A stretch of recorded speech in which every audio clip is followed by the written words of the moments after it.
കുടുംബസമേതം അല്ലു അർജുൻ അതായത് ജനാരവത്തോടെ അങ്ങനെയാണല്ലോ ജനാരവത്തോടെ ഈ തിയേറ്ററിലേക്ക് വന്നുകൊണ്ടിരുന്നത് എന്നാണ് പറയുന്നത്.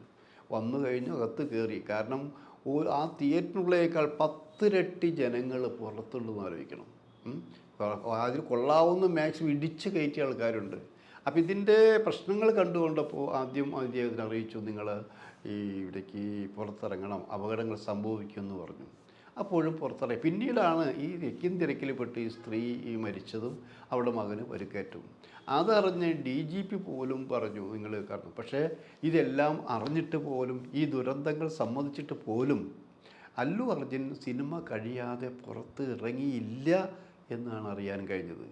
അതിൻ്റെ ഇത് കാരണം ഒരു സൂപ്പർ നടൻ്റെ ഒരു ജാട, അത് അവിടെ മാത്രമല്ല ഇവിടെ നമ്മുടെ നാട്ടിലില്ലേ ഒരു ജാട. കാരണം എല്ലാവരും പൗരന്മാരാണെങ്കിലും മറ്റുള്ളവർക്കില്ലാത്ത ചില ഗുണങ്ങൾ, ചില ഗുണത്തേക്കാൾ ഉപരി ചില വിട്ടുവീഴ്ചകളൊക്കെ ഇവർക്കുണ്ടെന്ന് ആലോചിക്കണം. അപ്പോൾ അതിൻ്റെ അഹങ്കാരം അവരുണ്ട്. മാറി മാറി വരുന്ന ഗവൺമെൻറ്റുകളൊക്കെ അവരുടെ കൈപ്പിടിയിൽ ഒതുങ്ങി നിൽക്കുന്നു, അതുകൊണ്ട് അവർ ചില കാര്യങ്ങൾ സാധിച്ചിട്ടുണ്ട്. ഇതൊക്കെ സത്യം തന്നെയാണത്. അപ്പോൾ അതിൻ്റെ ഒരു അഹങ്കാരവും അല്ലു അർജുനും ഉണ്ടായിരിക്കുന്നു. അപ്പോൾ അതിൻ്റെ പേരിലാണ് അല്ലു അർജുനെ അറസ്റ്റ് ചെയ്തത്.